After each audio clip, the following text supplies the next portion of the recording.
When Claudia Washington arrived at the remote Colorado ranch in 1874, desperate rancher Tom Murphy could barely afford her teaching wages for his traumatized orphan niece. The refined cowhand who silently observed her lessons seemed like just another ranch worker struggling to make ends meet. What Murphy and Claudia didn't know was that James Sullivan had built a railroad empire worth over $2 million before age 30. Their growing attraction would soon collide with secrets that could destroy everything they were building together. The foreclosure papers scattered like autumn leaves across the parlor floor. Claudia Washington stood frozen, her world crumbling around the edges as lawyers shuffled documents with practiced indifference. The man she had known as Jim Stone faced her now in an expensive charcoal suit, his calloused hands suddenly foreign against starched white cuffs. "You own this ranch." Her voice barely rose above a whisper. 12-year-old Mary Murphy pressed against Claudia's worn skirt, small fingers clutching fabric like a lifeline. Outside the window, ranch hands loaded wagons with mechanical precision. The sound of her future being dismantled echoed through thin walls. James Sullivan reached toward her, desperation carving lines around his eyes. The gesture died between them, incomplete and hollow. "Get out." The words fell like stones into still water. Mary's silent tears soaked through cotton, while the adults stood locked in their tableau of betrayal. 6 weeks earlier, the westbound train had carried Claudia away from everything she had ever known. Her last $12 lay sewn into her coat lining, a pathetic insurance against the vast uncertainty of Colorado territory. The job advertisement had crumpled in her palm until the ink bled across her fingers. Teacher wanted, remote location, discretion required. The Philadelphia School Board's words still burned in her memory. Budget constraints, they had claimed. Too many qualified candidates. The lie tasted bitter even weeks later, mixing with train smoke and desperate hope. Tom Murphy waited at the station like a scarecrow come to life. Weather had carved deep lines into his face, and his eyes held the hollow look of a man fighting a losing battle. When Claudia stepped onto the platform, his expression shifted from expectation to barely concealed shock. The advertisement didn't specify certain details. "My qualifications speak for themselves." She handed him her teaching certificate. Her fingers did not tremble. Years of facing closed doors had taught her to wear dignity like armor, even when her heart hammered against her ribs. The ride to the ranch passed in uncomfortable silence. Dust clouds followed their wagon like ghostly reminders of dreams left behind. Murphy's knuckles showed white against the reins, and twice he opened his mouth to speak before thinking better of it. Mary Murphy appeared at the ranch house door like a feral creature disturbed from hiding. Her dark hair hung in tangles, and mud stained her torn dress. When Murphy reached for her shoulder, she bit his hand hard enough to draw blood. "She hasn't spoken since her parents died." Murphy sucked his wounded knuckle. "Good luck." The makeshift schoolroom occupied a corner of the barn, furnished with a scarred wooden table and 2 mismatched chairs. Sunlight filtered through gaps in the boards, creating patterns that danced across dusty floorboards. Claudia arranged her few books with careful precision, transforming chaos into the promise of order. Mary crouched in the far corner like a cornered animal. Her eyes held too much knowledge for someone so young. The terrible wisdom that comes from watching love disappear without warning. "We'll start with letters." Claudia kept her voice gentle. "Would you like to see how to write your name?" Through the window, a figure moved with quiet purpose. The cowhand stood just outside, his attention focused on their small classroom. Unlike the other ranch workers, he carried himself differently. His clothes fit better. His hands looked soft. Claudia noticed these details the way she noticed everything that didn't quite belong. Survival had taught her to catalog inconsistencies, to mark the spaces where truth wore thin. Jim Stone appeared at odd moments throughout those first days. He fixed a loose board in the schoolroom wall without being asked. Books appeared on their makeshift desk, volumes that shouldn't exist on a failing cattle ranch. When Mary finally whispered her first word in weeks, his smile through the window held genuine joy. "Please." Such a small word to carry so much weight. Mary pointed at the slate where Claudia had written simple addition problems. Progress felt fragile as spun glass, but it was progress nonetheless. Jim began finding reasons to linger. He brought coffee in chipped cups when the morning air grew cold. He listened to their lessons with the attention of someone hungry for knowledge, though his questions revealed an education that made no sense for a drifting cowhand. "Where did you learn about Shakespeare?" Here and there. His deflection came too quickly, practiced as a card-sharp's shuffle. Claudia filed the moment away with all the other small mysteries that surrounded him. Mary began to bloom under careful attention. She learned her letters with fierce determination, as if knowledge could build walls against future loss. Her laughter returned in small doses, usually when Jim appeared with some small gift or gentle joke. They formed an unlikely constellation in that dusty corner of Colorado. The educated woman fleeing prejudice, the mysterious cowhand with soft hands and Shakespeare quotes, and the wounded child learning to trust again. But constellations shift. Claudia noticed Jim's expensive boots, polished leather that had never known honest work. She saw how the other ranch hands deferred to him when they thought no one was watching. She caught the way his speech sometimes slipped into cultured tones before he remembered to roughen his vowels. The truth lived in these details, patient as winter. It waited in his perfect teeth and manicured nails. It whispered through his knowledge of literature and mathematics. It grew stronger each time he appeared with supplies the ranch couldn't afford. When Mary absently mentioned Uncle Jim's big house in Denver, describing rooms filled with books and windows that sparkled like diamonds, Claudia felt the ground shift beneath her feet. Some secrets cast long shadows.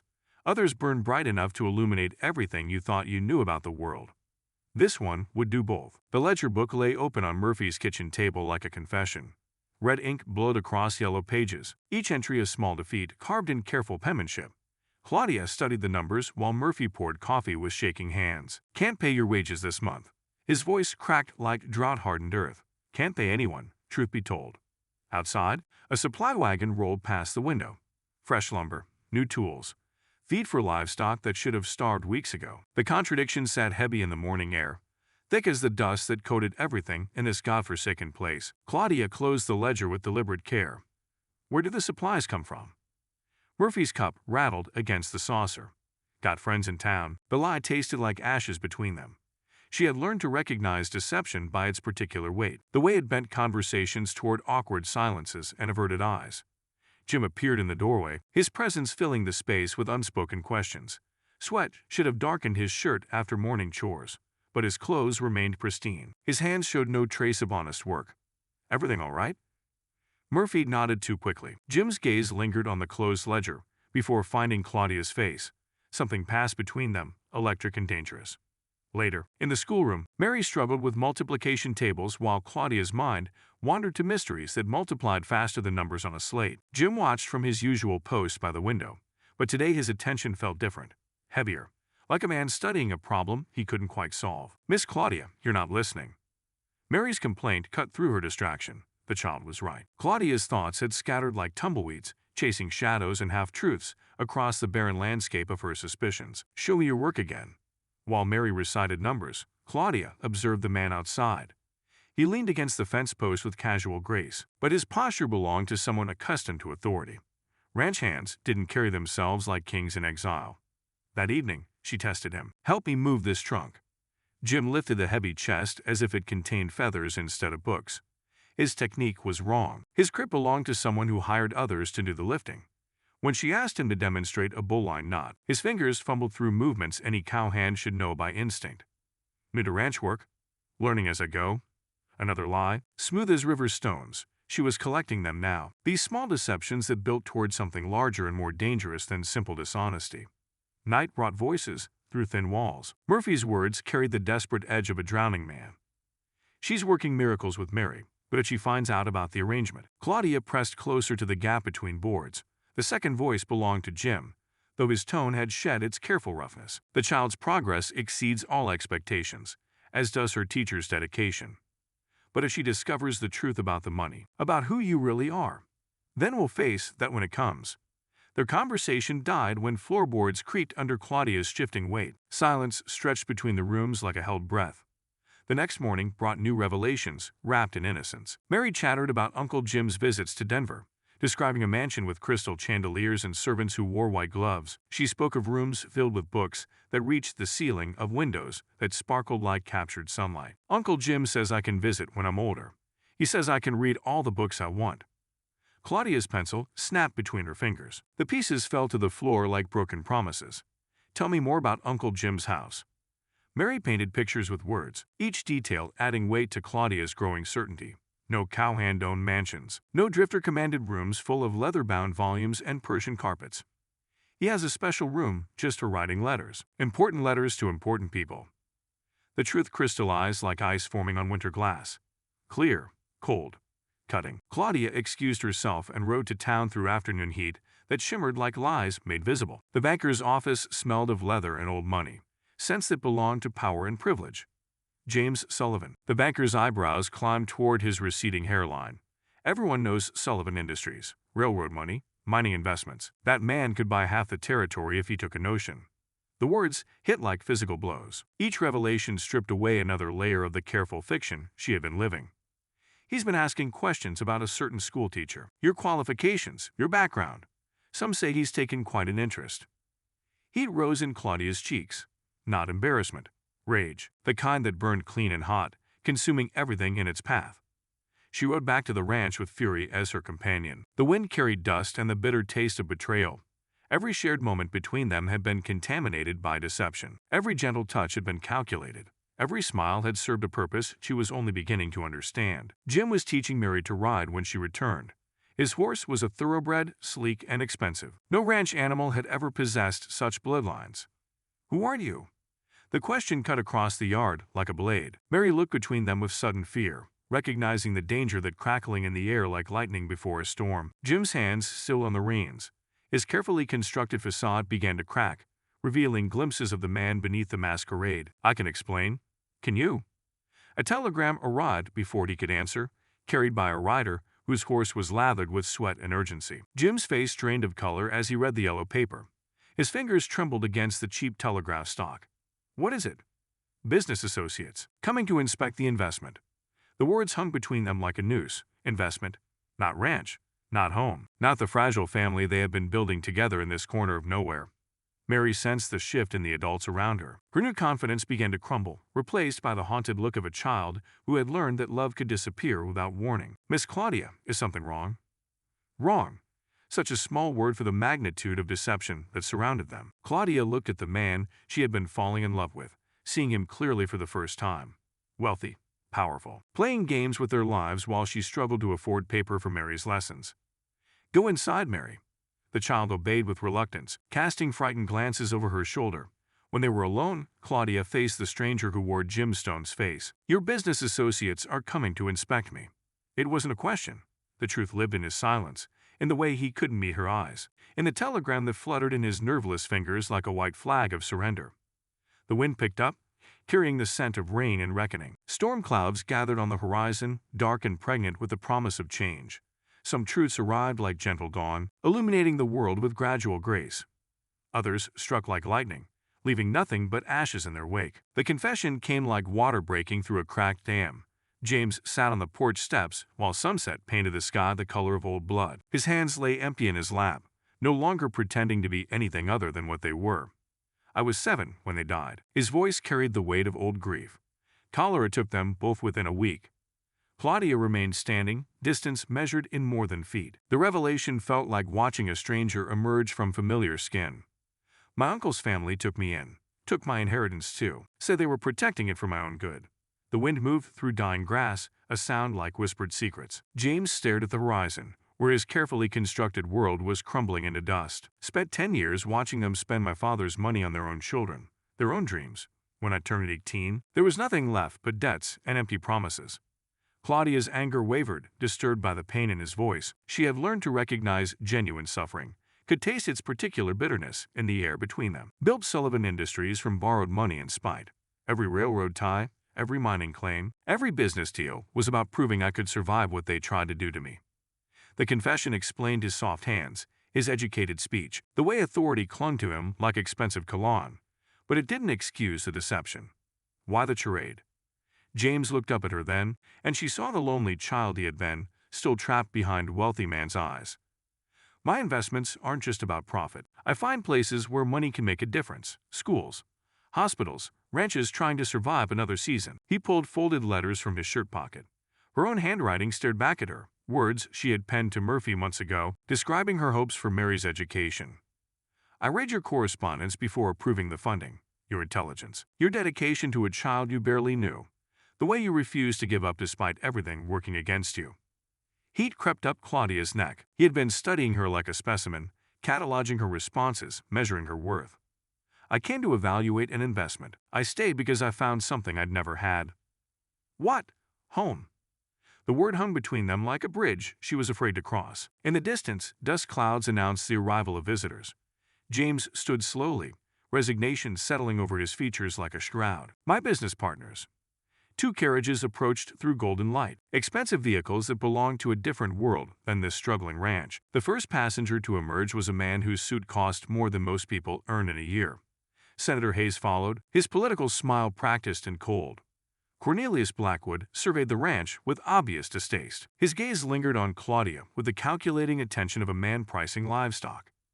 "So this is your famous investment." The way he said investment made the words sound obscene. Hayes nodded toward Claudia, with the particular smile white men reserved for situations they found amusing. "And this must be the teacher we've heard so much about." James stepped between them, his posture shifting into something harder and more dangerous. The cowhand disguise fell away completely, replaced by the bearing of a man accustomed to command. "Miss Washington has transformed Mary's education beyond all expectations. Yes, we've heard about your interest in her progress." Blackwood's tone carried sharp edges. "Quite detailed reports, from what I understand." The threat lived in subtext, in the way they looked at Claudia like a problem to be solved. She felt the familiar weight of being judged for things beyond her control, reduced to the color of her skin and the danger it represented to men like these. "Perhaps we should discuss business inside." Hayes glanced around the yard as if expecting eavesdroppers, away from prying ears. They moved toward the house like mourners approaching a grave. Claudia started to follow, but Blackwood's voice stopped her. "This concerns business matters, nothing that would interest a schoolteacher." The dismissal carried the force of law. She watched them disappear into Murphy's parlor, leaving her alone with the growing certainty that her fate was being decided without her voice in the matter. Through thin walls, fragments of conversation drifted like smoke, words that chilled her blood and confirmed her worst fears. Newspaper headlines would destroy you. Railroad magnate's African mistress. Think of the scandal, the political ramifications. James's responses came too quietly to distinguish, but the tone suggested a man under siege. Mary appeared beside Claudia, drawn by the tension that filled the air like electricity before a storm. "Are they going to make you leave?" The child's question cut deeper than any threat from the men inside. Mary had learned to recognize the signs of approaching abandonment, could smell it like smoke on the wind. "I don't know." The truth felt inadequate, a poor shield against a child's fear. Inside the house, voices rose in argument before falling to dangerous whispers. When the door finally opened, James emerged first, his face carved from stone. Blackwood and Hayes followed, their expressions suggesting negotiations had not proceeded to their satisfaction. They climbed into their carriages without acknowledging Claudia's presence, as if she were part of the landscape rather than the cause of their visit. James watched them disappear into gathering darkness before turning to face her. The distance between them felt vast as the prairie that stretched beyond the ranch borders. They wanted to choose. Between what? My business empire or you? The ultimatum hung in the air like a noose. Claudia understood the mathematics of power, knew that men like Blackwood and Hayes held weapons she couldn't fight. Her love for James had made her a liability, a target that could destroy everything he had built. And if he refused to choose, they'll make the choice for us. Newspaper stories, political pressure, social destruction that reaches far beyond this ranch. The implications settled over her like fog. Their love story had become a weapon that could be used against other people who looked like her, other opportunities that might be lost if the wrong headlines appeared in Eastern papers. James pulled an envelope from his coat pocket. Legal documents with official seals and signatures that carried the weight of law. "I'm signing the ranch over to Murphy. No conditions, no oversight, enough money to make it profitable for years to come." The gesture should have felt like victory. Instead, it tasted like surrender. "What about your investment?" "Some things matter more than profit." He extended the papers toward her, and she saw his hands shake with the effort of letting go. The sacrifice was real, but it came too late to repair the damage his deception had caused. Mary burst from the house, her face streaked with tears and accusation. "Murphy says you're leaving. Both of you." The child's anguish cut through adult complications like a blade through silk. She had been betrayed by death once, by love twice, and now faced abandonment again from the only people who had made her feel safe. Storm clouds gathered overhead, pregnant with rain and the promise of change. Lightning flickered in the distance, illuminating the landscape in stark black and white. Some truths arrived like gentle dawn. Others struck like lightning, leaving nothing but questions in the darkness that followed. The first drops of rain began to fall as Mary ran into the night, chasing something that could never be caught. The blizzard swallowed Mary whole, erasing her small form into the white chaos that consumed the Colorado landscape. Wind howled across the ranch like the voice of winter itself, carrying snow that cut like broken glass and cold that reached into bone. Claudia's scream tore through the storm. She ran toward the place where Mary had vanished, her feet slipping on ice that formed faster than hope could take root. behind her. The ranch house emptied as men grabbed lanterns and rope, their voices already fading into the wind.